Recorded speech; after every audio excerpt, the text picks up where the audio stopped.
Voilà, parfait. Donc, bonjour à toutes et à tous. Aujourd'hui, on entame la deuxième partie de notre formation civique et citoyenne. C'est une partie qui va être un peu plus sur les valeurs de la République et toutes les valeurs qu'on va pouvoir voir à travers le sport. Donc, on va voir ça à travers des petites quiz et des cas pratiques. Le but du jeu, c'est vraiment que vous soyez le plus actif possible. Ça va être de débattre ensemble sur les différents cas qu'on va pouvoir aborder aujourd'hui. Donc, je compte sur vous, je compte sur votre réactivité et votre participation pour faire en sorte que cette formation soit la plus attractive possible. Voilà. Alors, je vais partager mon écran et on va pouvoir commencer.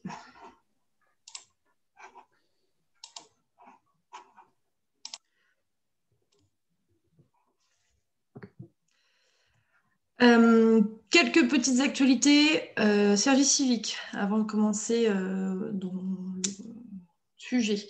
Première chose, vous et votre tuteur avez dû remplir un avenant Covid en fonction de la situation.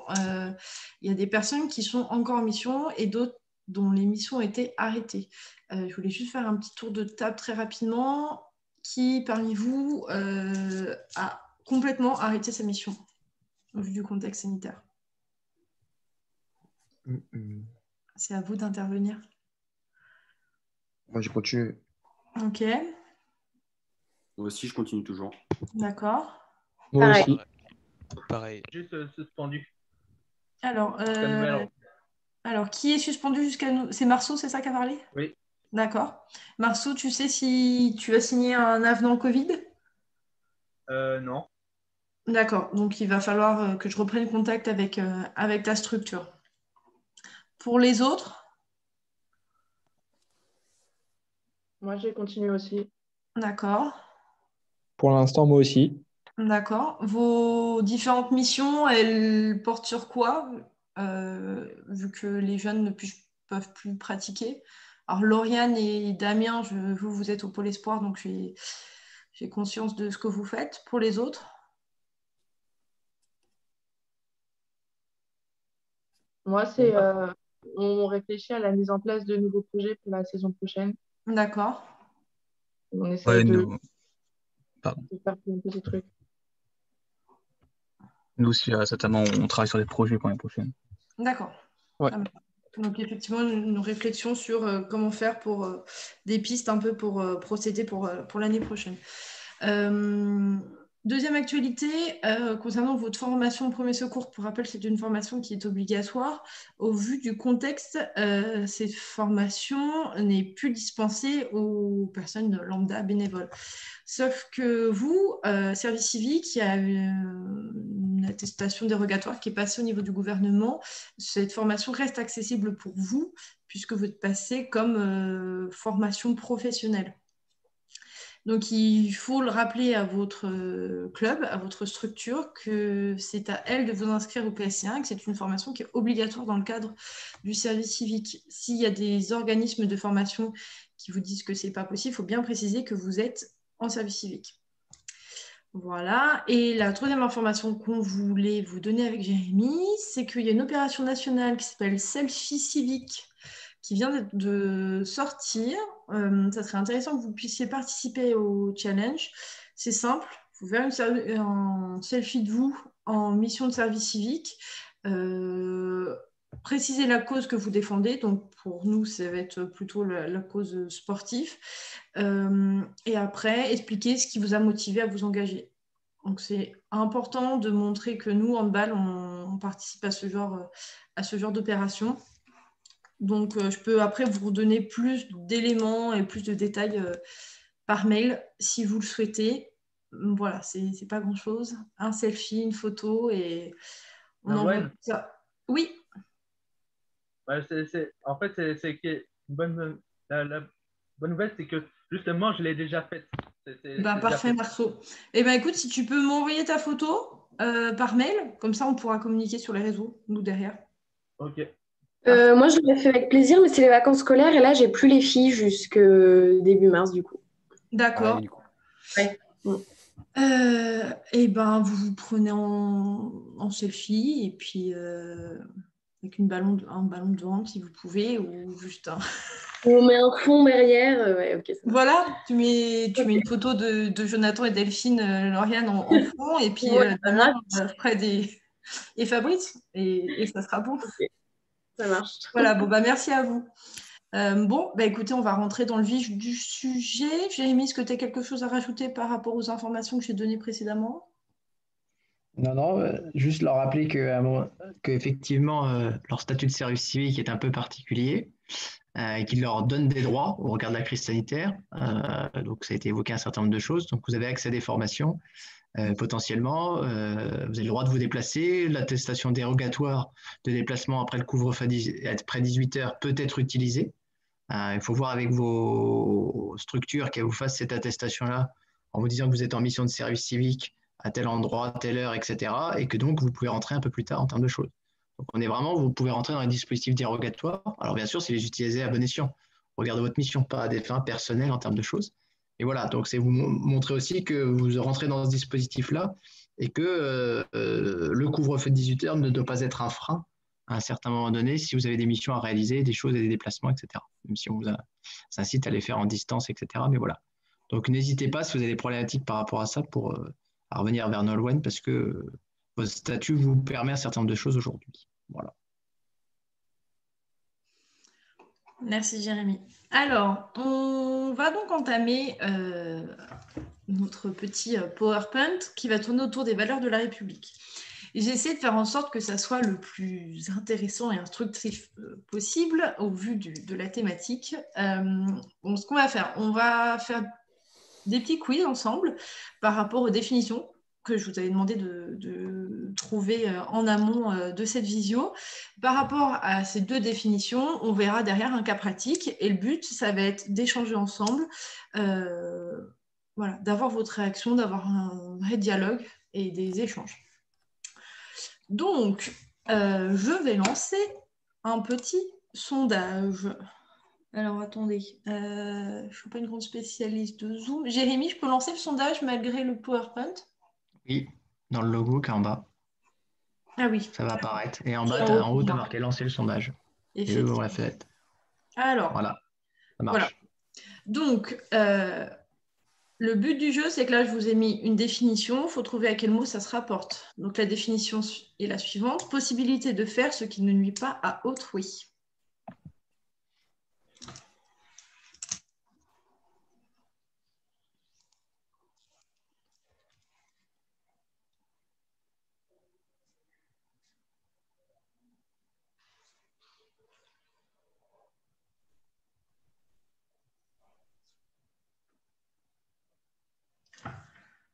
Je vous laisse encore 20 secondes.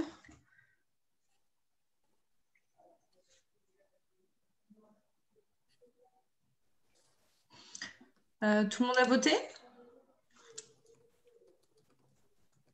Normalement, on va être bon. Alors, la bonne réponse était la réponse 2, la liberté. Sachant... Tu n'as plus ton micro, Nolwenn. Effectivement, merci. Donc, je vous disais, la bonne réponse est la réponse 2. Effectivement, la liberté. Donc, vous êtes 9 à avoir trouvé la bonne réponse. Donc, félicitations à vous. On va passer au deuxième sondage.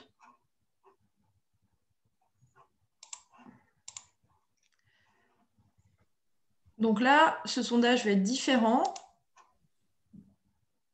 Je vais vous demander de trouver la définition de la tolérance parmi les définitions suivantes.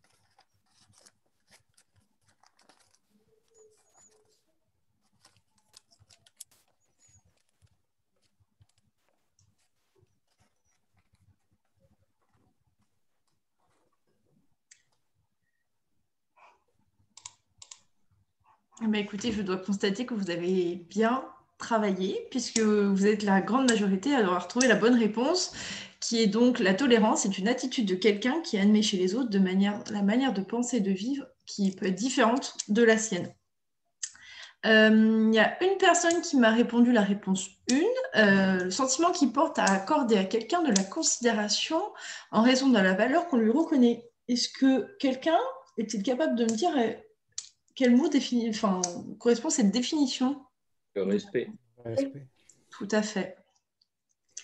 C'est vraiment des bons élèves. Voilà, le respect. Donc, par rapport à ces deux thèmes, ces deux mots qu'on a vus, la liberté et la tolérance, on va voir un cas pratique. Donc là, je vais vraiment avoir besoin de vous pour faire en sorte d'avoir des vrais échanges. Donc, le cas pratique est le suivant. Vous participez à l'encadrement d'une équipe féminine de handball. Le père de l'une des joueuses vient vous demander que sa fille de 14 ans joue désormais en pantalon et non en short, comme l'impose la fédération en compétition. Ceci afin de respecter la décence que lui impose sa religion. L'adolescente qui accompagne son père est manifestement en désaccord avec la requête de ce dernier. Donc ma question est la suivante. Que faites-vous dans cette situation? Je vous écoute. Déjà, je penserais à parler avec le père, pour moi personnellement. D'accord. Se parler, de dire pourquoi il y aurait ça alors que les autres font ça, alors que Ok, donc ça serait mon avis après. Du dialogue, je vous écoute pour les autres.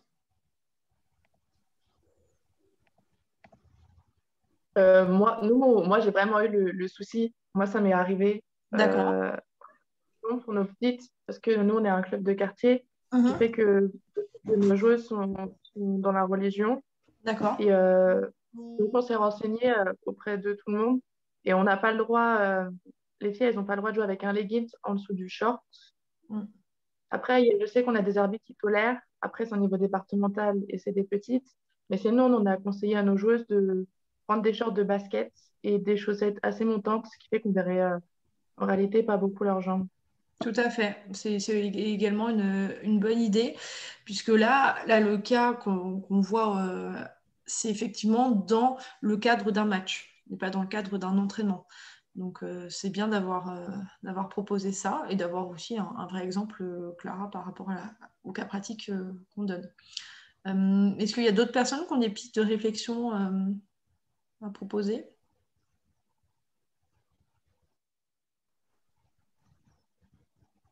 Vous êtes tous d'accord avec ce qui a été annoncé avant? La question, elle se pose surtout à l'adolescente en question et pas forcément aux parents. Enfin, et en plus, la religion n'a pas sa place dans une association sportive. Tout à fait. Par rapport aux réponses que vous m'avez fournies, on va décrypter la situation, sachant que les réponses que vous m'avez fournies, c'est globalement ce qu'on a pu nous analyser, puisqu'il y a deux aspects dans cette piste de réflexion. On a l'aspect réglementaire, puisque le choix de la tenue dans un club n'est pas totalement libre, comme on peut le voir, puisque c'est régi au règlement de la Fédération française de handball dans le cadre d'un match. Il faut également que ça soit compatible avec la pratique du handball, puisque on ne va pas jouer en kilt ou en jupe. Enfin, voilà, on peut être aussi dans des extrêmes comme ça. Et donc, ce qu'on a vu, le short est obligatoire dans le cadre d'un match. On a aussi tout ce qui est l'aspect éthique, puisqu'on a un contrario entre le souhait de l'adolescente qui souhaite jouer en short comme ses camarades et le père qui interdit à son adolescente de jouer, puisqu'il est sur des arguments moraux et religieux. Ce que tu disais, Damien, c'est que la demande, là, ça porte sur la religion, ça n'a pas à s'intégrer dans le sport. On va aussi rentrer dans on ne va pas être sur l'égalité des sexes, puisque c'est la religion qui rentre dedans. Après, nous, la difficulté qu'on va rencontrer entre entraîneurs, c'est on n'a pas, nous, à s'immiscer dans la relation et à l'éducation que le père a pour sa fille, mais on a des règles à faire respecter dans le point de vue et le milieu sportif. Donc les différentes pistes d'action, vous les avez proposées, hein, expliquer, avoir un dialogue tout simplement avec le père, lui expliquer qu'on n'a pas le choix, le port du short en compétition est obligatoire. Ce que tu disais, Clara, avec la tolérance des arbitres, c'est vrai que sur des compétitions plus jeunes ou plus basses, entre guillemets, ça va être toléré, mais c'est important également de faire respecter le règlement dès le plus jeune âge et à quelque niveau que ce soit. Voilà, donc bien avoir un dialogue avec le père en lui précisant que si on suit le règlement à la lettre, sa fille elle peut pas jouer, ça va nuire à sa motivation, à son intégration dans l'équipe, au fait qu'elle continue le sport. Donc Clara, je retiens d'autant plus la piste que tu as trouvée des shorts un peu longs et des chaussettes hautes. C'est pour moi un compromis de tu respectes le règlement, tu essayes de faire en sorte de contenter tout le monde. Et ça permet à la jeune de ne pas être défavorisée par rapport à la situation que le père souhaite lui imposer. Toutes ces recommandations-là, il faut les avoir, mais pas en termes de jugement. Il faut vraiment avoir un dialogue avec la personne et ne pas imposer votre vision des choses. C'est vraiment un dialogue à avoir avec les différents parties. Si vous avez besoin, il y a ce qu'on appelle la Charte internationale de l'éducation physique et du sport, vous pouvez vous référer à cette charte, mais le mieux, c'est de vous référer au règlement de la Fédération française de handball ou à votre ligue ou à votre comité. Voilà. Jérémy, est-ce que tu as des choses à rajouter là-dessus? Oui, enfin, comment dire? Effectivement, c'est toujours un dossier sensible. C'est entre rendre accessible une pratique sportive à un public le plus large et en même temps faire respecter des règles et des organisations au regard d'un règlement. Donc, c'est trouver effectivement le juste milieu et le bon dosage qui fasse que on puisse faire pratiquer un maximum de personnes tout en faisant respecter. Puisque si on se rend compte là, c'est que si on laisse la permission à cet exemple-là, quelle est la prochaine demande par la suite? Et surtout, quelle est l'équité derrière entre tous les jeunes? Parce que dans ces cas-là, pourquoi on n'aurait pas le droit de venir en tenue différente? Pourquoi on serait obligé de jouer avec la tenue du club? Pourquoi, etc., en termes de choses. Donc voilà, souvent ce qui se passe, c'est que ce qui arrive souvent dans les débats, dans ce cas d'exemple-là, c'est que les adultes ou les parents disent, mais ils s'entraînent bien dans une autre tenue. Pourquoi ils n'auraient pas le droit de jouer les matchs? Puisque en fait, on fait la même activité. Donc, s'ils jouent en jogging, s'entraînent en jogging ou en legging, ou, etc., pendant l'entraînement, pourquoi ils n'ont pas le droit de jouer avec, etc. Donc, effectivement, la question qui est rapportée, c'est par rapport au règlement. Même s'il y a des évolutions, j'étais en train de chercher en même temps en direct, mais je n'ai pas trouvé des évolutions aujourd'hui, et je ne suis pas si sûr que je me posais la question si on n'avait pas le droit au legging avec le short par-dessus, suite aux différentes problématiques des intégrations sur des championnats du monde en compétition internationale suite à l'arrivée de pays, on va dire musulmans, et en particulier le Qatar, intégrer le dispositif et les championnats du monde par rapport à ça. Donc voilà, donc je sais qu'il y a des aménagements aujourd'hui très haut niveau pour permettre à des nations de pouvoir participer. Alors bien sûr, ce n'est pas encore intégré chez nous, mais voilà, vous voyez, en fait, les fédérations sont obligées de s'adapter à la culture des différentes cultures et différentes religions pour pouvoir faire accéder tout le monde à la pratique sportive. Donc après, il faut trouver ce juste milieu-là. Et ça restera toujours le dialogue. Il y a des chances que vous soyez avec un non-retour à la fin. C'est-à-dire que le père, lui, il est convaincu de son principe, son organisation, ses valeurs, etc. et qu'il ne dérogera pas pour que sa fille puisse se pratiquer.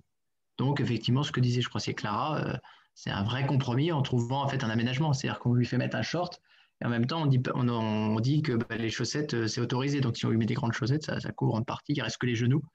Voilà. Et puis, porter un short au-dessus du genou ou en dessus du genou, c'est pas pareil. Donc voilà, donc après il y a cette comparaison-là, parce que par exemple au basket, les shorts ne sont pas les mêmes que les nôtres. Donc ils disent pourquoi là ils ont le droit et pas chez nous, etc. Donc, c'est toutes ces problématiques-là que vous avez à gérer en termes de choses. Voilà. Donc, voilà. Est-ce qu'il y a d'autres personnes qui ont pu rencontrer des cas un peu similaires, à part Clara?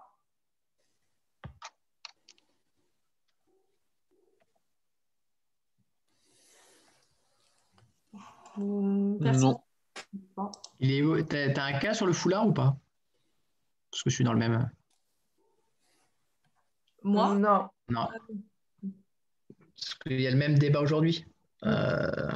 Aujourd'hui, le port du foulard est autorisé dans la pratique sportive handball. Alors, c'est un foulard dit pour le sport. Voilà, pour vous donner un peu quelques notions aujourd'hui, parce que ça fait partie des vêtements. Il y a eu aussi une polémique puisque Decathlon avait commercialisé ce fameux foulard pour le sport. Voilà, donc on a pu en entendre parler il y a 1 ou 2 ans.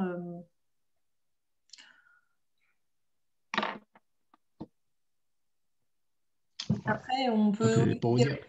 se poser la question, puisqu'on est dans la piste de tout ce qui peut être religion. J'avais un cas que je n'ai pas mis parce qu'on n'avait pas le temps de le voir. C'est comment on s'adapte au fait que, par exemple, un jeune ou une jeune en catégorie moins 18 peut commencer à pratiquer le ramadan.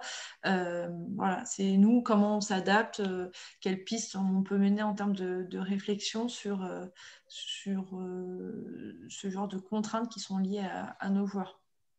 Donc on va être à peu près sur la même optique d'un dialogue bien en amont avec la personne. Mais je pense que dans toutes ces affaires-là, la piste numéro 1 à suivre, c'est le dialogue et essayer de faire en sorte de trouver le meilleur compromis possible, s'il y en a bien entendu. En train de lire le règlement là, par rapport aux chaussettes. Et en fait, normalement, le règlement dit qu'il faut que toutes les joueuses et les joueurs, alors c'est pour ça, c'est caricatural, doivent avoir la même longueur de chaussettes. Ah. Ce qui n'est pas le cas dans notre pratique à nous. Mais c'est par rapport, pour répondre à Clara, c'était de dire à un moment donné, s'il y en a qui ont des chaussettes très hautes et d'autres qui en ont moins, on serait dans un anti-règlement fédéral. Ce qui est marrant, parce que personne ne porte les mêmes chaussettes aujourd'hui. Entre ceux qui portent des humelles avec les chevrons qui apparaissent derrière dans les mollets et ceux qui ont des chaussettes plus. Mais voilà. Pour vous donner qu'effectivement, il y a aussi aujourd'hui, il y a un autre paramètre qui rentre qui est autre que la paramètre de la région, c'est l'esthétisme, etc. Déjà, disons qu'aujourd'hui, on a déjà de la difficulté à avoir 5 couleurs différentes sur un terrain. C'est vrai que ça peut être un détail, mais ça peut également porter à problème. Bon, oui. La dernière chose que je voulais dire aussi, c'est que dans ce cas-là, c'est que la jeune fille, elle est en opposition avec son père. Et c'est peut-être ça le plus dur à gérer pour vous, en fait. De ne pas vous mettre en porte-à-faux entre la jeune fille et le père. Ça a été évoqué, hein. Mais ça, c'est très important. C'est-à-dire que vous restiez dans votre position d'éducateur, dans votre position neutre, par rapport à ça, et ne pas prendre parti. Parce que quand la jeune fille ou le jeune garçon, enfin, peu importe, ne met pas d'opposition, bon là, vous en parlez qu'au père, mais ne vous mettez pas, si la jeune fille vient vous voir pendant l'entraînement, alors que le père est parti pour X raisons, etc., et s'entraîne, faites attention à ce que vous dites. Ça pourrait être interprété, etc. Et donc, vous pourriez être mis en porte-à-faux par rapport à ça. Voilà. Bon, écoutez, on va passer au cas numéro 2. J'avais prévu de vous faire une pause pour être très franche, mais vous êtes beaucoup plus rapide que prévu et ça fait que 25 minutes qu'on a commencé. Donc, on va continuer et je vous ferai une pause juste après. On va passer à un cas numéro 2, mais juste avant, on va donc refaire des petits quiz. Préparez vos neurones. On est parti pour le quiz numéro 3. Donc là, je vous demande, qu'est-ce que le respect ?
va attendre les derniers. Normalement, ça va être bon.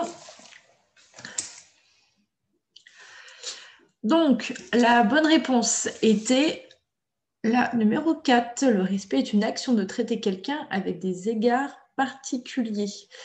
J'ai volontairement mis des définitions qui pouvaient se ressembler, notamment la numéro 2. Quelqu'un peut-il me dire à quoi correspond la définition numéro 2? Observation des convenances en usage chez les gens vivant en société. L'adaptation? Non. La fraternité? Non. La civilité. Non.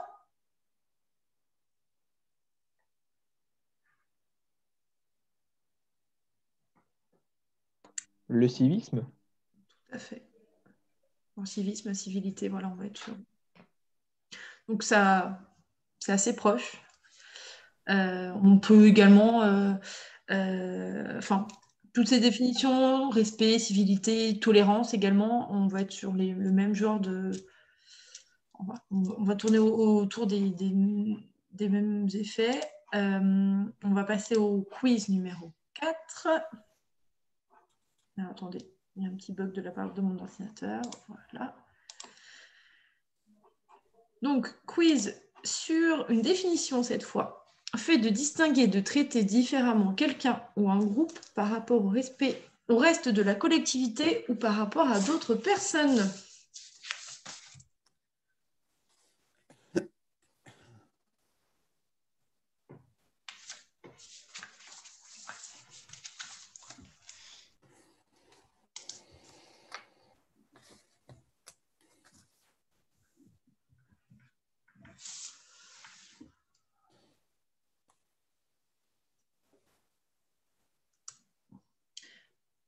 Juste pour info, le temps que les derniers votent, j'avais un doute, c'était la civilité avant, non le civisme, pour être très précise.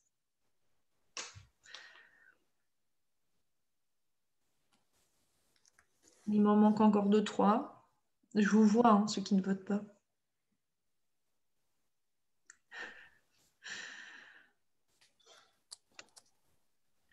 Bon, on va C'est mettre... compliqué, j'ai un doute. J'ai un léger doute. Ah, c'est pas grave, j'ai envie de te dire que l'erreur est humaine. Et il n'y a pas ton bac au bout, hein. T'inquiète pas. Hein. C'est pas faux.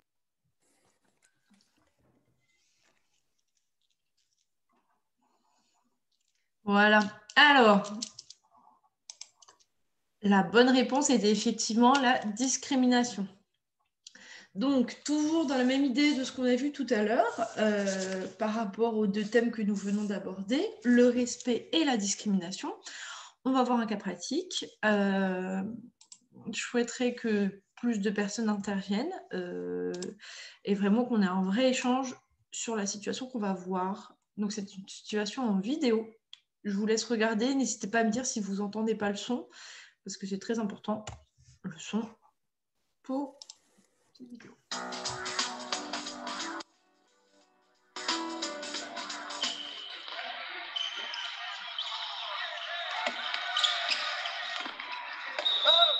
On dirait que tu danses le zouk quand tu fais tes chabalas à moi.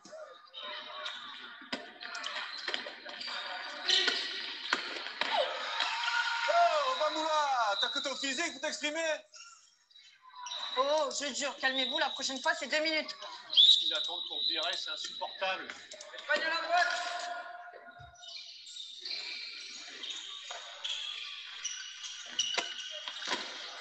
Ouh, sale négro. Ah, tu vas la fermer? Qu'est-ce qu'il a, gros? Je vais éclater ta gueule, enfoiré. Arrête, Vincent, arrête. Eh, ça fait une demi-heure qu'il se fait insulter par cet abruti. Vous êtes sûr ou quoi? Toi, tu peux pas le faire sortir, cette tâche. Depuis tout à l'heure, il nous pourrit le match. Ouais, mais t'es gonflé, toi. T'as rien dit non plus.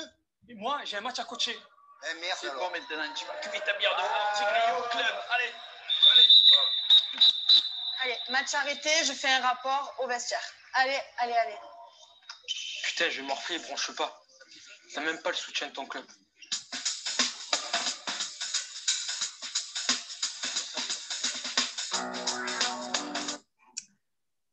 Tout le monde a eu le son, c'est bon? contre, on n'a pas vu. Enfin, moi, c'était saccadé. Hein. C'était plus que saccadé. Ouais, il n'y a rien. Ouais, Il faudrait peut-être le repasser. Je vais le repasser. C'est cassé la tête. Je dois vous Je sais avouer. pas si ça, je sais pas si ça va changer grand-chose de le repasser. Hein. Non, il se télécharge, alors, je sais pas. Non, c'est qu'il y a écrit connexion instable, Jérémy, je suis à l'étage de la ligue. C'est peut-être ça. Ah, bah oui. Oui. Je vous le repasse une deuxième fois. Non, bah, c'était un instable, c'est pas la peine. Enfin, essaye, mais tu crois pas. Bon. Bah, tu me dis, Jérémy, si vous entendez mieux. Ouais. Ah, on entendait très bien. Hein. Non, mais... Vous avez tout entendu? Ouais, le son c'était bon, c'était l'image. L'image n'est pas en même temps. L'image, ouais, c'est ça. Ok. Ouais, passe pas les Mais enfin, on a tout vu, tout entendu. Ouais, ça lag. Bon, ça vous rappelle votre jeunesse, les années 2000, début d'Internet, tout ça. Bon, alors, du coup, là, j'ai envie vraiment que tout le monde débatte ensemble. Déjà, sur tout simplement qu'est-ce que pour vous le clip a montré, que pensez-vous de la réaction des différentes personnes concernées, donc que ce soit la personne en tribune, le joueur, les personnes sur le banc, etc., etc. Je vous écoute. Bah, du coup, il y a un non-respect à autrui, déjà, puisqu'il l'insulte, il se permet de faire des mots racistes, en gros. Donc, en gros, il n'y a pas de civilité avec ce gars. Okay. Puis la tolérance, on ne l'a même pas vu, en fait, parce que le gars, il continuait sans s'arrêter à dire des méchancetés sur le joueur. Donc, du coup, la tolérance n'était pas présente non plus, ni la fraternité. Tout à fait. Et puis, c'est tout après. J'ai peut-être autre chose. Non, c'est bon. Moi, je trouve que le joueur a fait preuve de patience et qu'il n'a pas reçu, par contre, beaucoup de soutien, enfin que ça a été un peu tard à arriver. Donc, voilà. Mais après, je suis d'accord avec ce que vient de dire Yanis. Pour les autres? Moi, je pense que l'arbitre, elle aurait peut-être dû intervenir plus tôt et peut-être plus cadrer la chose. Je sais pas, c'est mon avis. Tu penses que l'arbitre aurait dû cadrer qui, du coup? Parce qu'elle essaye de cadrer le joueur. Est-ce que c'est la bonne personne à cadrer en premier? Non, je pense qu'elle aurait dû déjà arrêter le jeu. Et après, je ne sais pas s'il y avait une police de terrain ou quelque chose comme ça, mais recadrer directement ce qui se passait en tribune. Alors, je vais rebondir sur ce que tu dis. Pour le jeu et le comportement du joueur, du coup. Je rebondis sur la police de terrain. Vous savez comment ça s'appelle, la police de terrain, en termes de handball, sur une feuille de match? Qui est-ce qu'on met normalement pour gérer les cas comme ça? Responsable de salle. Tout à fait. C'est au responsable de salle. Donc, c'est une personne qui est obligatoire sur une feuille de match. Et une vraie personne, parce qu'on a tendance à mettre le responsable de salle, le président qui est juste en train de manger avec sa femme à l'autre bout de la ville. C'est censé être une personne qui est physiquement au gymnase pour gérer tous les problèmes qui peuvent être amenés par les spectateurs ou les coachs. Et en cas de rapport disciplinaire ou s'il y a une commission derrière, c'est une personne qui peut être amenée à témoigner. Est-ce qu'il y a d'autres personnes qui ont autre chose à dire par rapport à ceci? On va après débattre sur cette vidéo. Ou est-ce qu'il y a eu des personnes qui ont pu rencontrer ce type de cas, pas forcément un spectateur alcoolisé, mais des insultes envers les joueurs, joueuses que vous avez pu coacher, suivre? Non, juste pour revenir, pour le coup, une situation comme ça, c'est pas qu'à l'arbitre d'intervenir dans une situation comme ça. C'est une prise de conscience collective de toute la salle, de tous les coachs, des joueurs. C'est pas juste à l'arbitre d'intervenir. Il y a une personne, je ne sais pas si vous avez pu remarquer, dans les tribunes qui disent dès le début il faut l'arrêter, etc., etc. Donc il y avait une personne qui réagissait, mais effectivement, il n'y a pas qu'à l'arbitre de réagir. On va voir derrière quelles sont les personnes qui auraient pu réagir par rapport à cela. Du coup, ça se trouve, je n'ai pas de coach dans le service civique, mais oui, Jérémy? Oui, on a eu le droit une fois, en allant jouer dans le 28, c'était un match où ça a été très tendu parce qu'il y avait entre déjà l'arbitre qui était dans cette attitude-là envers les joueurs également en tribune. Et là, il y avait la table qui faisait rien. Enfin, entre parenthèses, ceux qui nous ont reçus ne faisaient rien et n'ont rien fait à ce moment-là. Et c'était vraiment dans cette même situation-là. Et ça a failli partir très loin ça aurait pu aller jusqu'à de la violence physique par moment. Donc, et comment toi tu as pu réagir, enfin si c'était toi qui étais sur le banc? Ouais, j'étais pas seul, hein, mais je veux dire, en fait, nous, on voulait on voulait tout stopper, hein, carrément, parce que malgré à chaque fois nos recommandations de le dire à la table de tout stopper, également à l'arbitre de stopper son attitude ainsi qu'en tribune, et rien ne se faisait, donc nous, on a quand même été jusqu'au bout, ça a commencé un peu à se calmer, mais ça a été très long. Et à un moment, on était prêt, même plusieurs fois, à carrément tout stopper et partir et repartir avec l'équipe. C'était sur quel type d'équipe?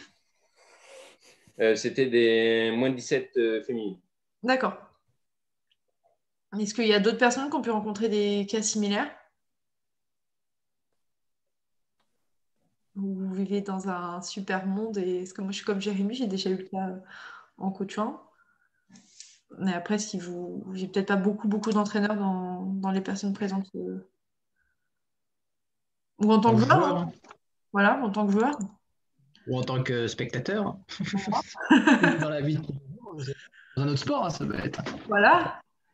Je sais qu'on vous parle d'un temps que les moins de 20 ans ne peuvent pas connaître, quand on pouvait encore faire du sport dans les gymnases, mais ça date il n'y a pas si longtemps. Non, heureusement, jamais. D'accord. Et un cas similaire quand j'étais joueur. Alors, du coup, c'est Brice, c'est ça, qui parle? Ouais, c'est ça. Alors, Brice, qu'est-ce qui t'est arrivé, toi, en tant que joueur? Moi, rien de spécial. Enfin, en gros, vers la fin d'un match, c'était serré. Et du coup, c'était la manche nationale. Et du coup, c'était serré et c'est parti en bagarre, tout ça. D'accord. Et du coup, il y avait le public. On va dire que c'était en 93. Et il y avait une cité qui était venue en tant que spectateur. Et ils sont rentrés dans le terrain. Et du coup, ça s'est battu dans le terrain avec des spectateurs. Okay, donc et après, il y avait la table de marque qui nous a dit d'aller dans les vestiaires. Et les spectateurs, ils toquaient à notre porte, tout ça. Ok, oui, donc c'est parti très très loin. Est-ce que tu sais si derrière il y a eu des conséquences sportives? Non, je sais pas du tout. Hein. Je sais que nous, on n'a pas eu de. Nous, notre club, on n'a pas eu forcément de sanctions. D'accord. Après, je sais pas du tout. Après, je sais pas du tout. Voilà, on a vraiment un panel malheureusement de violences qui peuvent agir dans le sport, que ce soit sur l'arbitrage, joueur comme Brice l'a vu, ou comme Jérémy l'a témoigné sur le coaching, malheureusement. Donc, pour revenir un peu sur les idées fortes et les moments clés de le cas qu'on a vu, on a effectivement un joueur qui a des propos racistes. Ce joueur a été alcoolisé, mais malheureusement, on a des propos pas forcément, enfin, il n'y a pas que des propos racistes sur les terrains de hand, il y a aussi des propos qui peuvent être blessants envers les joueurs ou joueuses, que la personne soit alcoolisée ou pas. Ce que vous avez tous trouvé, je pense, choquant, c'est que il n'y a pas eu de changement de son attitude par rapport au signalement du spectateur, mais c'est surtout, il n'y a eu aucune réaction de la part des dirigeants et des éducateurs présents sur le banc de touche. Puisque le cas de Jérémy, ce que tu as témoigné, Jérémy, c'est que toi, en tant que responsable de l'équipe, tu as pu faire en sorte de parler, de dire « je ne suis pas d'accord avec cette attitude-là ». Chose que dans le cas qu'on a pu voir, il n'y a eu aucune personne qui a réagi. Du coup, la seule personne qui a réagi, c'est la personne contre qui ces actes ont été commis. Donc, c'était le joueur. Cette frustration, ça l'a amené à lui-même être violent. Parce qu'à force de se faire insulter, il a insulté la personne. Et du coup, c'est sa réaction qui a déclenché des réactions d'autrui, que ce soit de la part de l'arbitre ou de la part des de ces intervenants encadrants, excusez-moi. Les événements se bousculent, l'arbitre décide de stopper la rencontre et entre-temps, il y a l'évacuation du joueur par les dirigeants du club. Pour un peu analyser tout ça. Oui. Si par exemple c'est le joueur qui intervient lui-même ou un coéquipier, du coup le joueur peut être sanctionné ou pas? S'il intervient sur le spectateur? Pas qu'il y ait une représailles physique ou verbale, je sais pas. Il peut être sanctionné ou il craint rien entre guillemets. Alors, il peut être, j'ai envie de te dire que ça dépend des arbitres et de la tournure du match. Il peut être totalement sanctionné si les arbitres de la rencontre ne prennent pas en compte le contexte précédent du match. Malheureusement, c'est une personne qui peut être sanctionnée. Donc, c'est pour ça que c'est important de passer par les bons échelons. En parler d'abord à son coach, qui en parle aux arbitres, qui en parle aux responsables de salle ou à la table. Ouais, mais c'est flagrant, du coup, il n'y a même pas besoin de passer par le coach, c'est aux arbitres de prendre la décision directement, non? Oui, tout à fait. Après, si le joueur est c'est juste que c'est important de respecter les différents grades. Si c'est un capitaine, par exemple, c'est au capitaine d'aller parler aux arbitres. Je ne sais pas, Jérémy, si tu as quelque chose à rajouter par rapport à ça? Par rapport au fait là, par rapport au fait qui est décrit dans la chose, effectivement, déjà dès le premier propos, les arbitres devraient, alors soit il y a le responsable de salle qui intervient tout de suite, en ayant attendu, en étant présent, etc. Et à partir de là, les arbitres n'ont pas besoin d'intervenir, puisqu'en fait, le rôle qu'on le donne au responsable de salle, il le prend tout de suite en charge. Et donc, à partir de là, on ne sait pas ce qui se passe, mais on pourrait considérer qu'il peut être évacué de la salle, ou etc.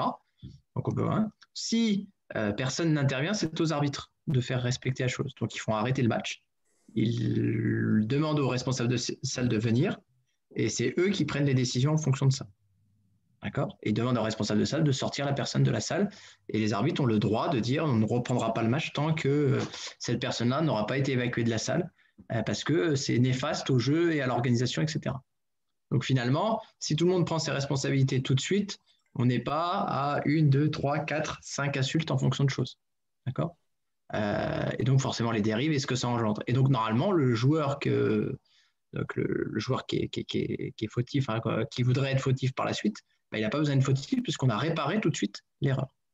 Si dans le cas où vous êtes là, dans ce cas-là, si la personne on n'arrête rien, etc., et qu'elle commence à s'énerver, c'est cette personne le joueur là, qui commence à s'énerver et qui monte voir le supporter ou qui s'en prend à quelqu'un d'autre, lui il devient fautif. Forcément, alors il aura une sanction moins forte que la première parce qu'il est en réaction d'une faute. Vous savez, c'est comme le même principe quand il y a bagarre sur un terrain de handball entre deux joueurs. Il y a un joueur qui frappe un autre joueur, si l'autre répond en le frappant, les deux sont fautifs. Le premier prendra une certaine sanction et le deuxième est considéré comme en réaction, mais il prendra aussi une sanction qui sera un peu moins proportionnée normalement, mais qui sera aussi forte quand même en termes de choses. Donc voilà. La problématique que vous avez là ici, c'est que la personne qui est en train d'insulter le joueur sur le terrain, c'est qu'il n'est pas licencié sans doute. Et donc, c'est ça qui pose problème dans les poursuites. Et donc, la responsabilité, elle est au club, puisque c'est le club qui accueille et c'est le club qui doit régir le bon fonctionnement d'une rencontre, le bon déroulement d'une rencontre et les personnes qui sont autour. Donc, s'il y a des personnes qui sont non licenciées auxquelles on ne pourra pas donc apporter de sanctions, on l'apportera au club parce qu'il n'a pas organisé et prévenu toutes les dispositions pour permettre que la rencontre se déroule bien. Ouais, mais là, les sanctions peuvent être pénales aussi. Exactement, je suis arrivé. La seule sens, c'est qu'en interne à la fédération, c'est après, par contre, il faut aller porter plainte ou déposer une main courante, etc. Mais en dehors de la fédération. C'est-à-dire qu'il faut aller auprès d'une institution comme le commissariat de police ou la gendarmerie pour déporter plainte contre eux. Soit vous connaissez la personne, soit contre X. Et donc là, il y a des poursuites, mais qui sont en dehors de la fédération. Mais ce ne sera pas la commission de discipline qui le statuera. On va rentrer dans une procédure type classique, comme si vous étiez dans la rue, sur un espace public. Sachant que là, le club est responsable du fait d'avoir laissé un spectateur boire dans ses tribunes ou rentrer ivre. Aussi en plus. Voilà. Pour ce cas-là, en tout cas. Donc, mais même si là, on est ivre... Jérémy, on peut aller jusqu'à aller chercher les autorités si admettons, ça ne s'évacue pas. Quoi. Ah bah, là, il y a un exemple tout à l'heure d'envahissement du terrain plus bagarre. On peut appeler la police, enfin, si vous êtes ça dépend dans quel lieu vous êtes, soit la police nationale, soit la gendarmerie, parce que vous n'arrivez pas à repartir. C'est déjà arrivé. Hein. Vous savez, je vous donne un exemple, un match se passe très mal, vous allez prendre votre douche, etc. Puis finalement, ça s'attroupe autour du gymnase et vous ne pouvez pas évacuer. Enfin, vous ne pouvez pas partir du match. Vous êtes à un match à l'extérieur, etc. Ben là, il faut appeler les autorités pour qu'ils vous permettent de partir. C'est déjà arrivé. Hein. Ça arrive on dit que ça arrive au handball, mais sur des matchs de foot, c'est arrivé avec des proportions très importantes. Donc là, effectivement, il faut appeler l'autorité, etc. Compétente par rapport à ça, pour vous permettre de partir. Mais vous pouvez faire ça aussi a posteriori. C'est-à-dire, si vous arrivez quand même à partir, mais qu'une personne vous insulte, vous frappe, fait des dégradations matérielles sur votre voiture de déplacement, par exemple, personnel même, là, vous pouvez, etc. Mais là, on est dans le droit général, en fait. On n'est plus lié alors, le club sera forcément impacté, mais surtout, il faut que vous lanciez une procédure externe à la fédération, si vous souhaitez qu'il y ait réparation derrière, bien sûr. Voilà, sachant que pour information, alors, non, juste avant, est-ce qu'il y a des arbitres parmi vous? Personne? Bon, dommage. Enfin, si, il y a Jérémy. Ah, Yanis. Est-ce que tu sais que si il y a une violence physique ou morale sur toi, avant, pendant ou après le match, les sanctions sont quasiment les mêmes que pour une personne responsable de l'autorité. Donc, un gendarme ou un policier. Est-ce que vous étiez au courant de ce fait-là? Non, moi je savais juste qu'il fallait arrêter le match et puis après faire les sanctions et tout ça, mais je ne savais pas que je pouvais faire comme un gendarme et tout ça. Dans l'explication que Jérémy a pu fournir sur porter plainte, sache qu'en tant qu'arbitre, tu es considéré comme une personne responsable de l'autorité d'après la Fédération française de handball. Oui. Si vous frappez un arbitre, ça sera plus dur pénalement que si vous frappez un autre joueur ou un supporter. Bon, évitez de frapper quelqu'un, mais... Mais voilà, c'était... voilà, conseil de Jérémy. Une protection plus importante. Voilà, tout à fait. Parce que ça nous fait... Vas-y, Jérémy Y. Jérémy E a fini de parler. Ouais, c'est parce que c'est un officiel, en fait. Tout à fait. Exactement. C'est plus qu'un officiel. Oui, non, mais je veux dire, voilà, comme il a un certain grade, on va dire, ça change tout. Excuse-moi, Jérémy, de t'avoir coupé. Non, je disais juste qu'effectivement, c'est plus qu'un officiel, puisque par exemple, un éducateur n'a pas les mêmes droits, ou je sais pas, ou en tout cas les mêmes responsabilités, le même statut que l'arbitre dans la rencontre, en cas de défaut.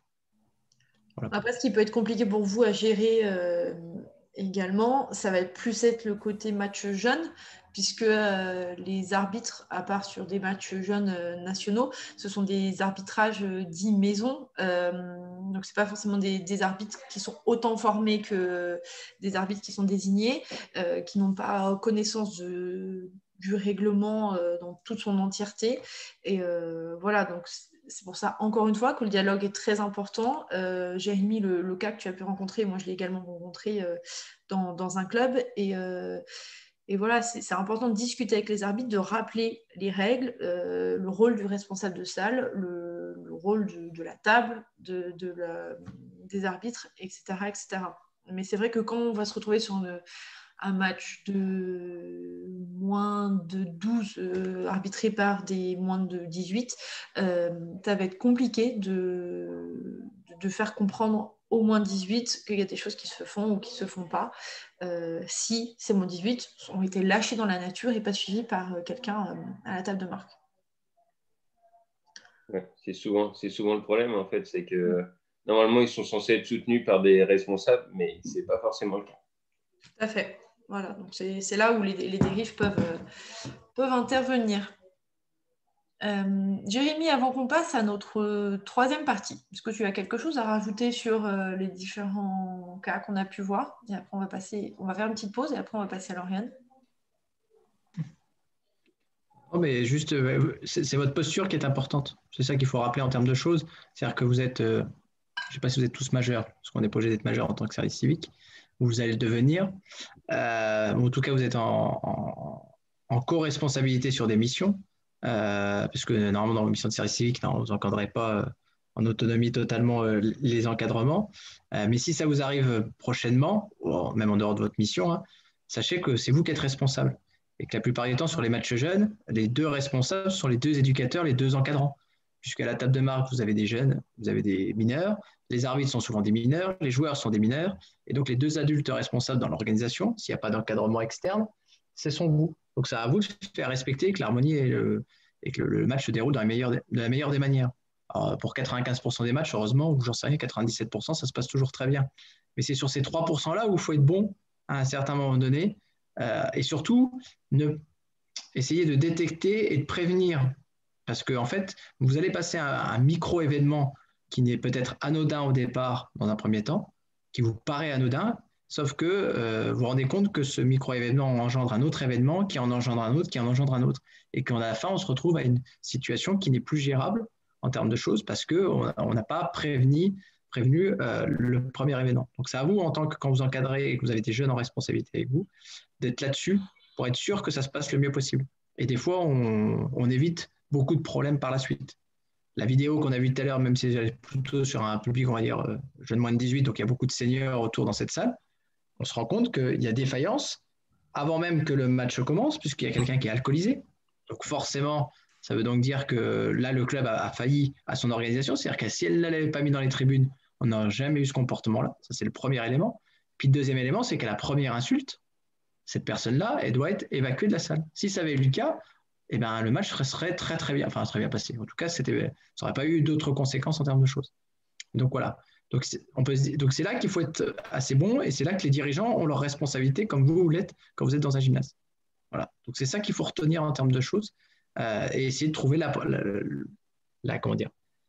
méthode la plus appropriée. Alors c'est pas facile parce que chaque cas est différent. Et puis des fois, quand on est un peu jeune, qu'on a 18-20 ans, c'est pas facile de s'affirmer au regard des autres. Mais on ne peut pas que rester témoin d'une situation. Voilà. Il faut être actif dans la situation à un certain moment donné, dans les proportions qui vous sont permises au regard de votre âge, de votre expérience, etc. Voilà. Peut-être qu'au regard de vous, c'est peut-être juste, à un moment donné, même si vous n'êtes que témoin, c'est de déclarer ou de témoigner a posteriori qu'il s'est passé quelque chose pour que ça soit au moins réparé. C'est-à-dire que la personne qui a subi le préjudice, à un certain moment donné, elle puisse la sanction qu'on puisse réparer la faute. Déjà, ça sera déjà une bonne chose. Vous n'avez pas pu intervenir en direct parce que vous n'aviez pas les armes pour pouvoir y arriver, mais peut-être que déjà intervenir a posteriori, peut-être que c'est déjà un acte citoyen. Voilà. À vous d'identifier aussi s'il y a des problèmes dans votre club. Un parent qui a pu mal agir dans les tribunes, un joueur, etc., pour anticiper tous ces problèmes-là. Parce que si vous voyez qu'il y a une attitude des parents qui, à chaque match, est un peu border, c'est aussi à vous de communiquer pour éviter d'être le club qui a la mauvaise réputation et qui commet la faute. Voilà, c'est important d'être aussi dans cette optique-là. Je vous propose une petite pause de 5 minutes, histoire d'aller prendre un thé, un café, pour que j'ai encore plus de bavard. C'est toi qui prends des thés et cafés. Non, je prends un thé. Bon, bah, prenez la boisson que vous voulez. Pas d'alcool, par contre, s'il vous plaît, parce que je suis responsable de cette visio. Et voilà, et on se retrouve, écoutez, il est quasiment 15h. On se retrouve à 15h05. Est-ce que c'est bon pour tout le monde? Pas de problème. Ok. Parfait. L'enregistrement, Nolwenn. Enfin, mets-le en pause, l'enregistrement. Oui, merci Jérémy. T'es là. Voilà. Allez, à plus tard, à demain. Salut. Au revoir, Jérémy. Au revoir. Au revoir. Au revoir. Alors, je nomme Lauriane co-animatrice afin de continuer cette formation. C'est bon, j'ai perdu personne? Non, normalement, j'ai perdu personne. Lauriane, je t'en prie, c'est à toi. Alors, je vais essayer de... Alors, je vais partager tout ça. Je t'en prie. Écran partagé. Oui, bon, on voit. Mais du coup, normalement, vous voyez, non? Oui, c'est bon. De l'autre côté, si je partage mon écran. Mince, attends. Hop. Là, vous voyez. On peut cacher ça ou pas? Cacher les nous? Oui, tu peux nous cacher. Tu cliques sur affichage et tu mets côte à côte intervenant. Et comme ça, tu vois ta tête. Il est à côté de ton PowerPoint. Non. Ah, comme ça. Oh, ça ira bien, c'est pas grave. C'est bon? C'est bon. On voit plus la première slide, par contre. On voit directement Alors. Là, c'est bon, vous êtes sur le premier? Oui. Alors, tout d'abord, bonjour. Je me présente. Donc, moi, c'est Lauriane Keller. Je suis agent de développement à la Ligue depuis bientôt 7 ans. Je suis formatrice et je m'occupe de développer toutes les offres de pratique fédérale au sein du territoire, donc du baby hand jusqu'au beach handball, donc handfit et hand ensemble et hand à 4, etc. Donc, je suis sûre que vous connaissez déjà toutes les offres de pratique. Je crois que vous avez déjà fait un item sur ça, non? Donc, ou alors vous allez le voir. Non, oui, tu spoil la suite On va de voir la prochaine fois. Tout à fait. Donc, vous verrez bien la prochaine fois. Et donc, je suis aussi formatrice sur le plan de prévention des violences. Donc, comment prévenir et agir contre les comportements déviants et sur les titres 4. Voilà. Donc aujourd'hui, ça va être très rapide. C'est une petite intervention de sensibilisation de 30-40 minutes grand maximum où je vais vous expliquer le nouveau plan de prévention fédéral. Très raccourci quand même, hein, pour éviter de vous en mettre plein dans la tête, ça ne sert à rien, ce n'est pas le but. Donc, la fédération a mis en place un nouveau plan pour lutter contre les déviances, toutes sortes de déviances. Donc, il y a eu un partenariat qui a été signé avec Colosse au pied d'argile et France Victime, donc deux associations nationales avec qui nous travaillons. Donc, l'affiche que vous pouvez voir à gauche de l'écran, donc Tous unis contre les violences, ça a été créé avec les associations et la fédération. Tous les clubs vont recevoir une affiche quand on pourra leur transmettre à la reprise de l'activité. L'objectif, c'est de véhiculer toutes ces informations-là, le numéro, et pour qu'on puisse détecter des comportements déviants et agir quand on en repère un. Donc voilà. Donc maintenant, ça va être, on va faire un travail de tableau blanc. Je vais vous demander de me citer un ou plusieurs comportements déviants que vous connaissez. D'accord? De toute façon, les comportements déviants, il y en a à l'intérieur du handball et à l'extérieur. Donc, peu importe, ce n'est pas forcément le lieu qui m'intéresse. C'est vraiment un comportement déviant. Pour vous, c'est quoi? Dites-moi. Et après, on va débattre autour de ça. Vous avez 2-3 minutes pour remplir la feuille. Remplir. Alors, Lauriane, peut-être leur expliquer comment avoir le tableau blanc. Alors, moi, je suis en grand écran, je ne vois pas tout. Mais alors, de mémoire, c'est en haut à gauche. Il y a il y a le petit crayon. Alors, attends, parce que vu que tu es en partage d'écran, pourquoi je ne peux pas? Il faut faire option d'affichage et annoter, je pense. C'est possible, c'est ça. Ouais. Qui a écrit en bleu? Tout à fait, annoter. Merci Lauriane Lauriane Bis pour... De rien. Alors, discrimination raciale, physique ou morale.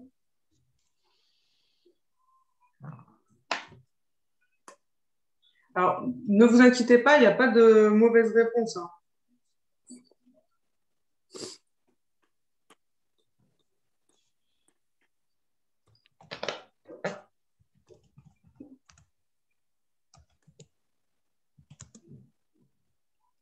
Moi, je peux pas écrire, par contre. Damien, est-ce que tu peux me dire en chat ce que tu veux écrire et je l'écris pour toi? Tu sais chatter. Je vais regarder, mais... Tu me l'envoies sur WhatsApp si tu préfères.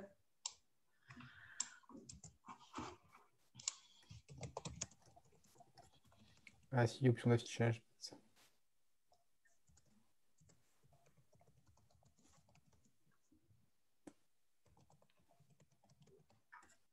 Ah si, c'est bon.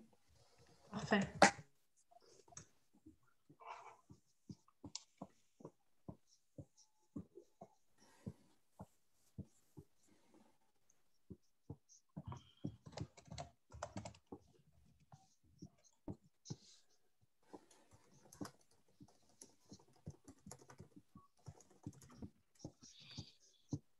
Est-ce que vous pouvez décrire ce que c'est pour vous une violence morale? Parce que c'est assez large.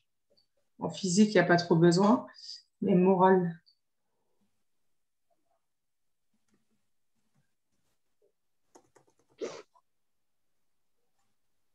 Petite flèche. Ouais. Ok. Je m'attendais à plus de choses.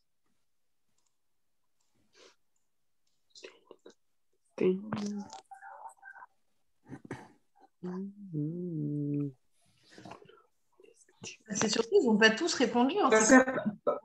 Pas forcément à plus de choses, mais à certains mots plutôt. Je vais mieux m'exprimer. Je m'attendais à certains mots que je ne vois pas.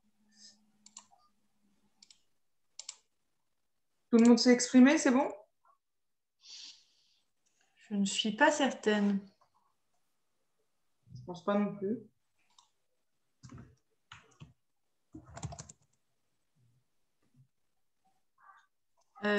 Marceau, c'est que je vais écrire pour toi si tu veux.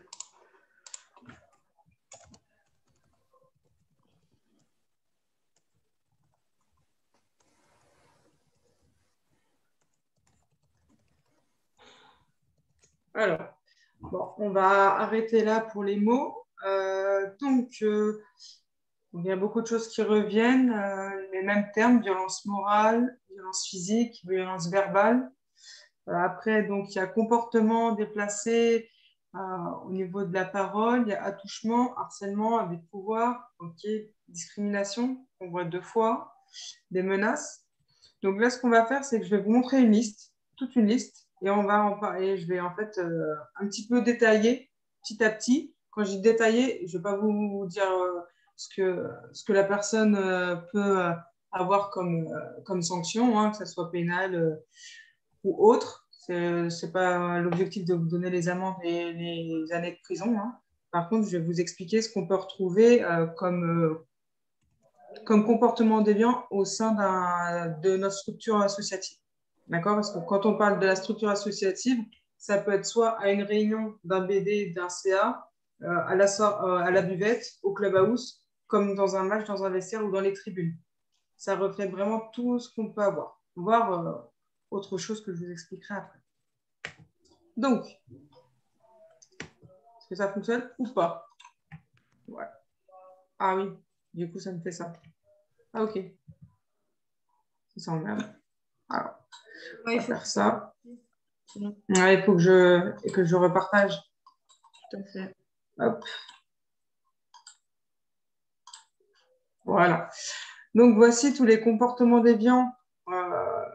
C'est une liste qui est loin d'être finie, mais qu'on peut voir ou qu'on peut entendre dans la vie en général, donc surtout dans notre système associatif. Donc, le bizutage.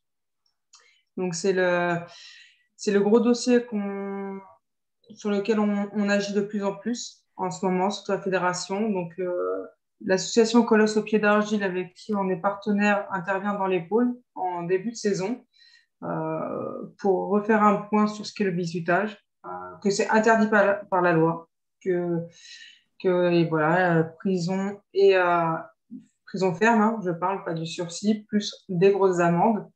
Là, par exemple, en ce moment, il y a plusieurs dossiers de bizutage qui sont remontés à la fédération. Beaucoup de polices vont passer en conseil de discipline, vont sûrement être exclus parce qu'il y a des bizutages qui sont inadmissibles et intolérables. Donc, que ce soit des jeunes de pôle, des bons joueurs ou pas, en tout cas, c'est le premier engagement de la fédération, c'est tolérance zéro pour ce genre de choses. Donc, voilà. Bizutage, on peut en voir dans nos gymnases. Parce que ça soit des jeunes ou que ça soit pour les adultes. Hein. Quand on parle de comportement déviant, en tout cas moi, c'est pas parce que je vais être dans l'extrême, mais que ça soit au baby hand, parce que dans certaines choses, on peut voir des choses au baby hand, jusqu'au loisir. Voilà, dans les seniors, on voit aussi des choses. C'est pas parce que les gens sont majeurs qu'on doit tolérer ou fermer les yeux ou les oreilles en disant bon, ouais, on peut rien faire. C'est vraiment pour tout âge. c'est sûr que pour les petits, on laisse encore moins passer. C'est un petit peu plus simple d'agir pour essayer de... Désolée, je suis en train de mourir. On te soutient.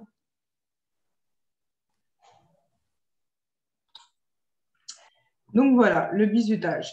Le bizutage, ça va d'un chant qui peut être sympathique, d'accord? On me dira, c'est gentil de chanter devant tout le monde, sauf que certains peuvent mal le prendre, à quelque chose qui peut être sexuel, voilà, Olive, le fait de courir dans le gymnase, ou je ne sais pas, bon, il peut y avoir tellement de choses que on ne va pas les énumérer, mais en tout cas, sachez que le bizutage est interdit et surtout tolérance zéro. Le sexisme, alors on le voit et on l'entend à peu près tous les jours dans le milieu sportif. Voilà, il ne faut pas être non plus dupe, sauf que c'est pareil, c'est puni par la loi. Tout ce que vous voyez là, c'est puni par la loi, à plus ou forte échelle. Sexisme dans les tribunes, quand on entend certaines choses sur des joueuses, sur les entraîneurs, avec RE, sur les arbitres, sur des dirigeantes, sur tout. C'est quelque chose qu'il faut absolument réussir à gommer parce que c'est des propos qui n'ont pas leur place dans le milieu associatif et dans la vie en général, de toute façon. Le racisme, je pense que voilà, vous connaissez aussi le sujet, on en a déjà pas mal parlé. Quelque chose qui devient de plus en plus fréquent, l'homophobie. Et aussi, c'est surtout de réussir à gommer des termes qui rentrent dans le langage courant, comme ils disent. Donc, insulter un joueur, ça PD, la prochaine fois, le but, tu ne marques pas ou je ne sais pas quoi. Non, ce terme-là, en fait, ils veulent que... Ce qu'il faut arriver à comprendre, c'est qu'il faut ne plus banaliser ce genre de propos et réussir à gommer. Donc, c'est pareil. Ça, c'est faire très attention. Le dopage, c'est un comportement déviant. Vous savez très bien qu'en début de saison, nous signons un document pour avoir l'autorisation de faire des prélèvements sanguins pour dopage. C'est qu'il y a une raison, c'est qu'il y a de plus en plus aussi de dérives autour de ça. Non. Attente sexuelle, c'est là où il faut faire attention. Donc là, il y a plusieurs choses. Il y a atteinte sexuelle, agression sexuelle, viol. Ce ne sont pas les mêmes choses. Atteinte sexuelle, ça peut être du voyeurisme. Voilà. Attention à ce qu'un parent ne rentre pas dans un vestiaire. Peut-être que ce n'est pas fait exprès. Voilà. Il rentre, il pense pas à mal, mais il y a des enfants qui se changent. Peut-être que les autres enfants n'ont pas envie qu'un homme qu'ils ne connaissent pas le voit en sous-vêtements. Voilà. C'est normal. Donc, il y a des choses où il faut faire attention. Et puis on ne sait jamais ce qui peut se passer. Diffusion d'images à caractère sexuel. Attention que la personne soit consentante ou pas à être filmée, que ce soit pour un bizutage, pour que ce soit un gars, peu importe, ou quelque chose autre, c'est pareil. L'humiliation, donc j'ai vu tout à l'heure, ça a pas mal été dit. Donc quand on parle d'humiliation, c'est les entraîneurs, la façon de parler aux joueurs ou aux joueuses, l'arbitre, la façon dont il parle aux joueurs, les joueurs entre les joueurs, et le public aux joueurs. On ne peut pas parler d'une certaine façon à des personnes, tout simplement. Ça s'appelle du respect, en fait. Et tous ces actes-là, ils vont être de plus en plus réprimandés par nous. Nous, au sein de notre territoire, en tout cas, on est en train de mettre des choses en place avec la commission de discipline. Et si un dossier sur une humiliation, sur du dopage, d'homophobie, peu importe le thème, si ça arrive à la commission de discipline, nous, on va être de plus en plus sévère. Ça va être assez radical et malheureusement, il va falloir des exemples. Et à un moment donné, il y aura des choses de plus en plus dures. Le viol, j'espère qu'on n'aura jamais un cas comme ça à avoir. Et l'hooliganisme. Donc, ça, c'est de plus en plus fréquent au handball. Dans les gymnases, on voit de plus en plus les spectateurs, que ce soit chez les jeunes ou chez les adultes, avoir des comportements qu'on appelle déviants, à insulter les joueurs, à insulter l'arbitre, à insulter son propre entraîneur de l'équipe de son enfant ou du club qu'il supporte, entre supporters dans les tribunes. Donc voilà, ce genre de comportement déviant. Est-ce que dites dans le chat, et Nolwenn, tu regardes. Si je ne me trompe pas, je crois que vous êtes presque présent. Oui, ça doit être ça. Voilà. Est-ce que vous avez juste à répondre oui ou non? Est-ce que un de ces thèmes-là, un de ces comportements, vous l'avez déjà vu? Est-ce que vous avez déjà soit subi, mais ça ne nous regarde pas, donc on ne veut pas savoir, parce que là, c'est pas le... Soit vous avez subi, soit vous avez été témoin d'un de ces comportements au sein de la structure associative, je parle, hein. Pas dans la rue, ou vraiment au sein de la structure associative qui est votre club. Donc, vous dites oui ou non. Après, je ne demanderai pas si c'est vous ou pas, hein, d'accord? Ça reste personnel, ce n'est pas à nous de juger.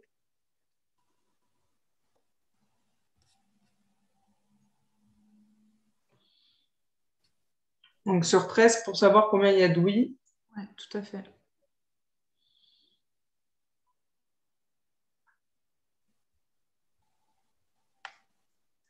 Sachant que Lauriane, on a déjà pu aborder ce point-là un peu en amont, plus sur tout ce qui était racisme, comportement sur les terrains. D'accord. Je pense que tout le monde a répondu. Alors, attends, 1, 2, 3, 4, 5, 6. En fait, moi, je pouvais le voir. Non, mais je peux le voir, je l'affiche. On a 5. Donc, oui. Non, mais c'est bon, je peux afficher. Donc, violence physique verbale, oui, non, non, oui, non, oui, non. Dis donc, étonné. Oui, oui. Je suis étonnée des noms, mais tant mieux. Tant mieux pour vous. Et c'est étonnant. En tout cas, il y a beaucoup de oui, ce qui ne me surprend pas non plus. OK. Donc, derrière, pourquoi je peux pas... Donc, votre rôle que vous pouvez avoir par rapport au comportement déviant pour prévenir, parce que agir, ça ne sera pas votre rôle. Nous, on est, entre guillemets, personne pour agir. Bien sûr, sauf si ça arrive sous vos yeux et que vous voyez quelque chose et que vous, en tant que personne morale, vous n'avez pas envie de laisser faire. Vous pouvez, hein, mais c'est en votre propre nom, mais pas en tant que service civique. Donc, votre rôle, par contre, ce que vous pouvez faire pour essayer d'améliorer tout ça, c'est créer une charte au sein de votre club. Charte qui peut s'appeler du bon comportement. Ça s'appelle aussi, dans certaines fois, la veille de la citoyenneté. Ça peut être assez intéressant. Créer des centres d'information lors d'événements, parce que je pense que certains ne connaissent pas les associations comme Colosse, France Victime, et ne savent pas à qui s'adresser quand il se passe quelque chose ou quand ils veulent juste parler. Et nous, on ne peut pas accueillir ce genre de propos parce que voilà, on n'est pas qualifié pour, c'est quelque chose de particulier. Mais par contre, créer des stands d'information en diffusant, je sais pas, peut-être des tracts ou expliquant ce qui est possible de faire, en expliquant que le club, voilà, il a une charte avec un règlement et que derrière, il souhaite que ce genre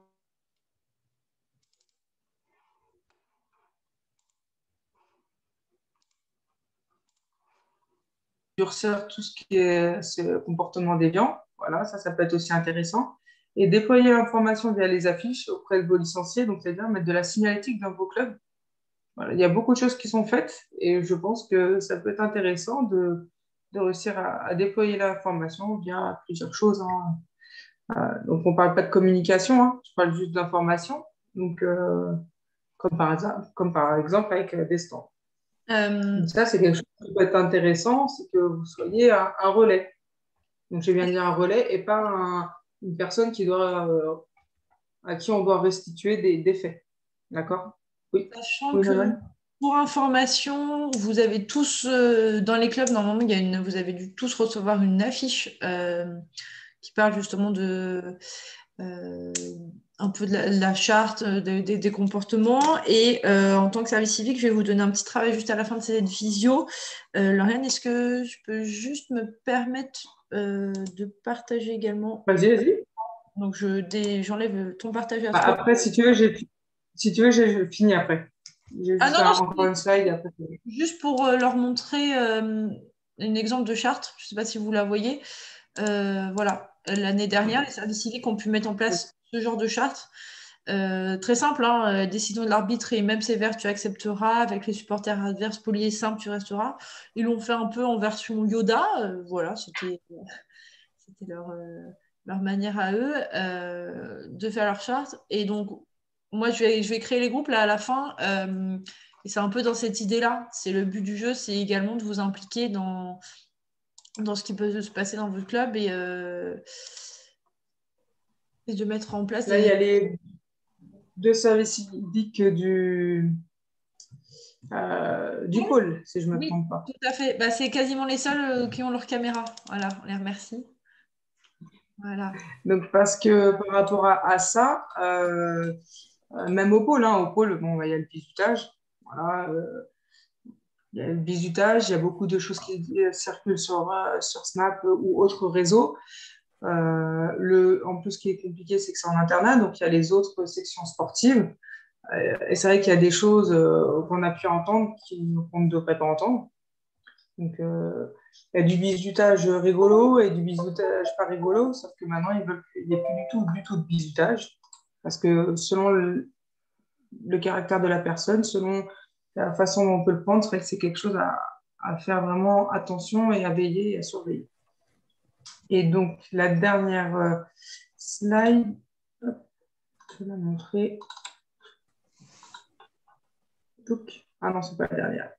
Donc, derrière, hop, ce que la fédération a mis en place. Donc, c'est l'attestation de probité et d'honorabilité. Normalement, vous avez dû la remplir, ou en tout cas, vous allez la remplir pour la prochaine visio avec Nolwenn, parce que c'est obligatoire maintenant. En tant que licencié de la fédération, vous êtes obligé de la signer. Je vous explique. Donc, c'est une attestation à télécharger. Et derrière, il faut la signer, la remplir, la remettre sur Gestand. Le club valide, le comité, la ligue valide, et ça vous permet de pouvoir être dans l'encadrement du club ou du pôle. Je vous explique à quoi ça sert. En fait, cette attestation, une fois qu'elle est signée et mise sur Gestand, elle est combinée en fait avec les fichiers du ministère et ça permet de savoir si, par exemple, il y a, je vais partir dans des faits graves et dans de l'excès, mais c'est fait exprès, un licencié, un bénévole, voilà, les bénévoles n'ont pas de carte pro, donc on ne sait pas si leur casier est vierge. Et par exemple, un bénévole, il a été condamné pour trafic de stupéfiants, mais il n'a pas le droit d'encadrer avec des publics mineurs, tout simplement. Un joueur ou une joueuse, je dis joueur, je globalise, un joueur ou une joueuse a eu, je sais pas, là je pars dans un très grand extrême, mais ça, malheureusement ça peut arriver, tuer quelqu'un volontairement, normalement elle ne peut plus encadrer, la personne ne peut plus encadrer. Si cette personne dans son passé, il y a eu des faits de pédophilie, d'attouchement, nous en fait derrière on sait que je mets des guillemets quand je dis nous on sait parce qu'on ne saura pas, ce ne sera pas à nous, le club ne le saura pas, par contre la Fédé sera avertie qu'il y a un signalement d'une personne qui n'a pas l'autorisation d'encadrer un public mineur à cause de faits graves. Après, nous, on ne sait pas ce que c'est. Par contre, on nous signale que cette personne n'a pas le droit d'encadrer un public. Donc là, on devra enlever cette personne-là. Parce qu'ils sont aperçus qu'il y a des personnes qui n'ont pas l'autorisation d'encadrer par rapport à leur casier judiciaire. Et c'était interdit par la loi de demander en fait le casier. Voilà. Donc là, au moins, comme ça, ça permet de combiner les ressources et les fichiers de tout service pour pouvoir savoir ce qui est possible ou pas de faire. Donc, toute personne encadrante ou équipe dirigeante et encadrant, voilà, doivent forcément signer cette attestation. Donc là, je ne sais pas si vous l'avez faite, mais en tout cas, il faut absolument le faire. C'est très rapide, c'est un PDF modifiable, vous cochez, vous signez et vous la remettez tout de suite sur Gestand. C'est très, très rapide. Et c'est surtout un document qui va être obligatoire pour l'année prochaine, pour votre prise de licence. Oui, c'est obligatoire pour l'année prochaine, effectivement. Donc, vous serez obligé de le faire. Donc, pour finir, les coordonnées à connaître par rapport à tout ce qui est comportement déviant. Et ça, vous pouvez, quand je disais la charte ou stand d'information ou tout ce que véhiculer l'information par rapport à tout ça, ça, c'est 3 adresses, 3 coordonnées très importantes pour, pour les victimes. Donc, il y a celle de la Ligue. Donc, c'est la 54 avec les 5-0 référent intégrité. Donc, je ne vous dirai pas qui gère cette boîte mail parce que ça reste de l'ordre privé. Si quelqu'un nous envoie un mail sur cette boîte, il n'y a qu'une personne qui a le droit au sein de la Ligue d'utiliser cette boîte mail. Il n'y a qu'une seule personne qui a les codes parce que ça reste de l'ordre de la confidentialité, ce qui est normal. Et selon le cas à traiter, derrière, nous, on essaye de faire au mieux pour aider la personne. Donc, si c'est du bizutage, si c'est attouchement, si c'est du racisme, si c'est du sexisme, peu importe. Selon le comportement déviant, on ne va pas agir de la même façon. En tout cas, ça, c'est quelque chose qui est pour tout le monde. Même vous, en tant que service civique, hein, vous pouvez être aussi acteur et subir certains comportements déviants. Donc, voilà. Derrière, il y a aussi France Victime. Donc, une des associations partenaires qui reçoit tous les genres on va dire, plaintes, même si ce n'est pas la police, toutes les plaintes qu'ils peuvent recevoir de toutes les victimes. Il n'y a pas de comportement mis à l'écart par rapport à d'autres. Puis, il y a aussi Colosse au pied d'argile. Colosse au pied d'argile, c'est surtout les actes sexuels. Donc, que ce soit la pédophilie, l'attouchement, bizutage, parce que le bizutage, c'est souvent quand même sexuel. C'est surtout la pédocriminalité en milieu sportif. Donc voilà, donc ça peut être, il y a tellement de choses malheureusement que je ne peux pas tout vous citer en exemple. Entre l'attouchement, l'humiliation, si c'est fait de façon sexuelle, atteinte sexuelle, de viol, tout. Hein. Voilà, il y a vraiment le revenge porn que vous devez connaître. Je sais, j'ai un accent anglais extraordinaire. Le revenge porn qui est de plus en plus aussi. Donc ça, c'est Colosse au pied d'argile. Qui vont derrière, en fait, ces 2 associations, c'est à peu près la même chose, mais pas avec les mêmes thématiques. Ils ne reçoivent pas forcément les mêmes thématiques. Mais en tout cas, derrière, ils ont une équipe d'avocats, de psychologues, de médecins, de personnes pour aider les victimes. Donc derrière, quand ils prennent contact, les victimes prennent contact avec eux, les victimes sont accompagnées. Et ça permet un peu plus d'anonymat que forcément si Guillaume il vient voir son président parce qu'il a été touché par le père d'un de ses partenaires, de ses coéquipiers. C'est quand même très difficile et il faut être honnête, ça n'arrivera sûrement très très peu, voire pas, parce que c'est trop petit, le cercle est trop petit. Là, c'est anonyme, il ne connaît pas les personnes, c'est plus facile d'aller parler à des gens que parler à son président qui connaît très bien le père de son coéquipier. Et là, forcément, on a des réticences. Oui, mais le papa, on le connaît, ça fait déjà 5 ans qu'on le voit au club, c'est lui. Voilà, il y aura moins de réticences, ça sera plus neutre. Ça ne veut pas dire que toutes les victimes, parce qu'il y a la présomption d'innocence quand même, hein, que toutes les victimes qui dénoncent des faits ont forcément raison. Après, il y aura enquête, hein, forcément. Mais en tout cas, il faut absolument, si un jour quelqu'un vient vous voir pour quoi que ce soit, donner une des 3 adresses qui est là pour qu'on puisse aider la personne. Voilà. Et je pense que c'est votre rôle aussi de créer une charte de bonne conduite. Après, on ne va pas révolutionner le monde, hein, faut être clair. Mais en tout cas, on peut aider. Si on peut aider à faire quelques petites choses, déjà à notre échelle, quand on entend des propos racistes, des propos homophobes, des propos sexistes, quand on voit des violences physiques dans un match, ou des enfants, hein, ou le public qui commence à avoir des gestes violents, je pense que déjà, si on arrivait à enlever ça en gymnase, ça serait quand même très bien. Et surtout, arrêter de banaliser ce genre de comportement.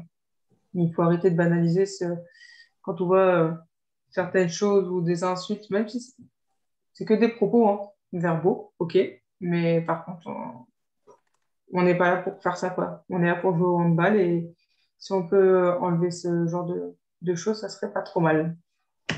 Le but là, ça va vraiment être de libérer la parole, de donner les informations et là, vous êtes beaucoup au début de la visio m'avoir communiqué sur le fait que vous êtes encore en mission, vous préparez la saison d'après. Toutes ces informations-là, c'est important de la communiquer auprès de vos dirigeants. Je sais que c'est compliqué de communiquer auprès de vos licenciés maintenant, puisque voilà, on ne sait pas quand est-ce qu'on va reprendre, mais c'est important en tout cas de faire entrer toutes ces choses-là dans la tête de vos dirigeants parce que en septembre, c'est demain en septembre, ça va être des choses qui vont être obligatoires, l'attestation d'honorabilité qu'on a vu précédemment, et c'est aussi important que Colosse au pied d'argile, France Victime ou l'adresse référent intégrité, ça soit des choses qui soient connues pour tous, de la part de vos dirigeants et de vos licenciés. Donc aussi peut-être à vous, puisque vous êtes encore en mission de service civique qui est financée par le club, de réfléchir à comment mettre en place ces choses-là pour septembre. Vous ne serez plus là en septembre, mais au moins vous aurez permis de mettre en place quelque chose de concret pour la rentrée. Voilà, donc ça c'est vraiment un travail que j'aimerais que vous puissiez mener afin de, un peu dans cette optique de travail en commun et de réflexion sur l'avenir. Je vais vous envoyer par mail par rapport aux personnes qui étaient présentes aujourd'hui des groupes afin que vous puissiez travailler par groupe. Vous étiez 15 aujourd'hui en tout, donc je pensais faire 5 groupes de 3. Pardon. Je vais mettre les tuteurs ensemble. Henri, je te mettrai avec Nicolas et Jérémy, je vais te mettre avec Yanis sur les groupes. Les tuteurs, vous verrez ou pas si vous prenez le temps de travailler avec votre service civique. Tout ça pour dire que le but de ce groupe, c'est que vous trouviez un temps. Je vais vous mettre des liens de visio qui vont être utilisables à tout moment. Vous trouvez un temps, vous réunissez en visio pour travailler sur la charte. Ça prend une petite demi-heure, quitte à ce que vous travaillez un peu avant. Et le but du jeu, c'est vraiment que cette charte, cet outil, vous puissiez vous l'approprier après. Vous me l'envoyez après par mail pour que moi, je prenne compte de votre travail. Et après, le but pour vous, c'est que ça soit déployé en septembre. Quitte à ce que dans la charte, il y ait toutes les informations que Lauriane vous ait données, les numéros ou les petits logos en bas de la charte. Mais voilà, c'est vraiment un travail qui est important à mener et c'est aussi votre rôle de service civique d'emmener et de faire respecter toutes les valeurs de la République qu'on a pu voir précédemment. Voilà. Lauriane, est-ce que tu as quelque chose à rajouter? Non, sauf si ce sont des questions. Mais vous avez des questions particulières? Moi, juste une question, c'est par rapport au groupe. Du coup, vous avez dit qu'on serait avec nos tuteurs. Est-ce que je serai aussi avec Henri et Nicolas, du coup, ou pas? Ah oui, pardon. Oui, tout à fait. Pardon, Néo, je ne t'avais pas vu. Pas de problème, pas de problème. Oui, c'est pour ça, là, j'ai fait les groupes rapidement, mais je vais prendre le temps de les faire par rapport aux personnes qui sont présentes. Et donc là, par exemple, typiquement, vous trois, vous allez travailler ensemble. Après, peut-être voir aussi Damien, Lauriane pour travailler sur un règlement tous les deux spécifique au pôle. Au pôle. Voilà, tout à fait. Quitte à ce qu'avec Lauriane et moi, on se mette à 4 avec vous, on essaie de trouver un temps pour travailler ensemble sur les différentes choses que vous avez pu voir par rapport au pôle et vous faire partager notre expérience de salarié de ligue. Voilà. Donc, un petit travail à me rendre, ne vous inquiétez pas, c'est pas forcément pressé, on va dire mi-mars, sachant que mi-mars, on va avoir une 3e visio qui va être cette fois consacrée aux offres de pratique. Idéalement, pour tout vous avouer, je préférais que cette visio se transforme en présentiel, qu'on puisse se voir à travers les écrans, enfin, en dehors des écrans, excusez-moi. Ça va forcément dépendre. Pratiquer. Voilà, pratiquer le hand ensemble, pratiquer le hand fit. Le hand à 4. Le hand à 4, tout à fait. Baby hand, ça va être compliqué, mais voilà, vraiment pratiquer. On réfléchit à ça avec Jérémy, ça va dépendre de l'évolution du contexte sanitaire, un peu comme tout actuellement. Voilà. Écoutez, 15h42, on est pas mal. Merci pour tout. En tout cas, d'avoir participé, d'avoir été là jusqu'au bout pour la plupart. En tout cas, physiquement, vous êtes là. Après, est-ce que moralement, je vous ai perdu il y a une demi-heure? Ça, je ne le saurais pas. Mais voilà, en tout cas, merci pour tout. Je vous souhaite un bon début de week-end pour certains, une bonne fin de semaine pour d'autres. Et bon courage à vous. N'hésitez pas à me solliciter si vous avez besoin pour la moindre chose. Merci Lauriane pour ton intervention. J'aurais une question à te poser à la fin. Eh bien, Henri, il n'y a pas de souci, on reste ensemble. Pas de souci. Voilà, écoutez, merci pour tout et puis à bientôt. Merci, bonne fin de journée. Bonne fin de journée. Au revoir. Tout le monde. Merci. Bonne fin de journée. Au revoir. Merci également. Au revoir. Au revoir.